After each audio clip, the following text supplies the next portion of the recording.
Iran में सड़कों पर जनता प्रदर्शन, रिपोर्ट में 7 लोगों की मौत, महंगाई बढ़ने और रोजगार संकट से बिगड़े हालात।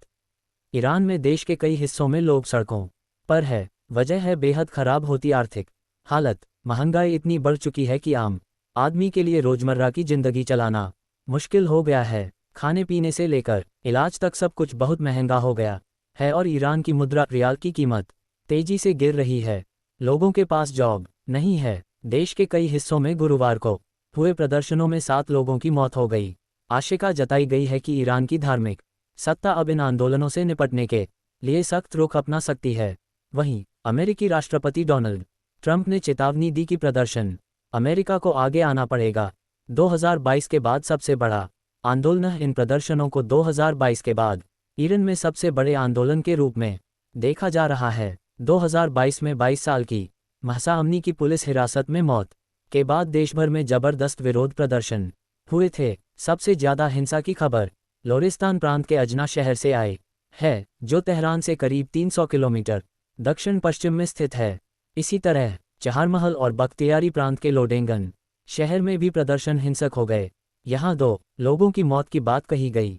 इस्फहान प्रांत के फुलाद शहर में भी एक व्यक्ति की मौत हुई। करने वालों पर सख्ती हुई तो क्यों क्या हो रहा है अभी? आर्थिक मुद्दों से शुरू हुए ये प्रदर्शन अब सीधे तौर पर ईरान की धार्मिक सत्ता के खिलाफ नारेबाजी तक पहुंच गए हैं। ईरान के कई शहरों और गांवों में प्रदर्शन हो रहे हैं, खासकर ग्रामीण और छोटे शहरों में जहां लुर समुदाय रहता है। वहां गुस्सा ज्यादा देखने को मिल रहा है। जून में इसराइल के साथ हुए 12 दिन के युद्ध और अमेरिकी हमलों के बाद से ईरान पहले ही दबाव में है। एक्सपर्ट मान रहे हैं कि बढ़ते विरोध प्रदर्शन बड़ी चुनौती बन सकते हैं।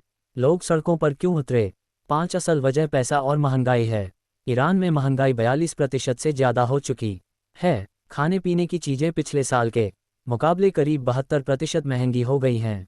ईरान के सिक्योरिटी काउंसिल के सचिव और टूरम भिड़े Donald Trump, Ali Larijani, AP, Dubai, UAE। इन प्रदर्शनों के बीच ट्रंप और ईरानी शीर्ष अधिकारियों के बीच तीखी बयानबाजी हुई है।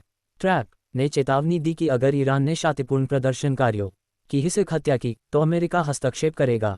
इसके जवाब में ईरान की सुप्रीम नेशनल सिक्योरिटी काउंसिल के सचिव अली लारीजानी ने कहा कि अमेरिका के लोगों को पता होना चाहिए कि ट्रूप ने दुस्साहस शुरू किया है। उन्हें अपने सैनिकों का ख्याल रखना चाहिए।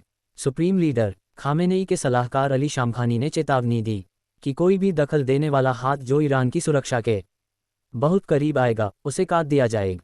ईरानियों ने अच्छे से देखा है कि US ने कैसे गाजा से अफगानिस्तान तक लोगों को बचाया। 2025 में 2200 लोगों को फांसी, इनमें 64 महिलाएं भी। ईरान के supreme leader Ayatollah Ali Khamenei के शासन में 2025 में 97 शहरों में सबसे ज़्यादा 2.200 लोगों को फांसी पर लटकाया गया। ये संख्या 2024 से 2 गुनी से भी ज़्यादा है और 2022 से यह करीब 4 गुना है। सिर्फ दिसंबर 2025 में 376 लोगों को फांसी दी गई, जो पिछले 37 वर्षों में कभी नहीं हुआ। 2025 में 64 महिलाओं को फांसी दी गई, जो पिछले साल से लगभग 2 गुना है। 13 लोगों को सार्वजनिक रूप से फांसी दी गई, जो पिछले साल की तुलना में करीब 3 गुना है। ईरान की विपक्षी नेता और खामेनेई की विरोधी मरियम राजवी ने यह दावा किया है। उन्होंने बताया कि सामूहिक फांसियां साफ तौर पर संगठित अपराध और मानवता के खिलाफ अपराध है। यह उस शासन की हताश कोशिश है जो लगी है। मरियम राजवी, ईरान की राजधानी तेहरान में भी कई जगह प्रदर्शन हो रहे, आगजनी भी हुई। ईरान की सरकार क्या कह रही है? ईरान की सरकार मान रही है कि विरोध की वजह आर्थिक तंगी है। राष्ट्रपति मसूद पेजेशकियान ने कहा है कि सरकार लोगों की बात सुनना चाहती है, लेकिन मुद्रा पर काबू पाना मुश्किल हो रहा है। सुरक्षा बलों ने कुछ लोगों को गिरफ्तार भी किया है और हथियार जब्त करने का दावा किया है। 2022 में महसा अमनी की मौत के बाद हुए प्रदर्शनों के समय कई पत्रकारों को गिरफ्तार किया गया था। तभी स्थानीय मीडिया डर से खुलकर रिपोर्टिंग नहीं कर रहा। लॉडेगन में 2 प्रदर्शनकारियों की मौत हुई। इस्फहान के फुलाद शहर में एक व्यक्ति की जान गई और कुहदश्त में बसीज सरकारी स्वयंसेवी बल का 21 साल का सदस्य मारा गया। ये प्रदर्शन 2022 में जितने बड़े और हिंसक नहीं हैं, लेकिन गांवों और छोटे शहरों में तेजी से फैल रहे हैं।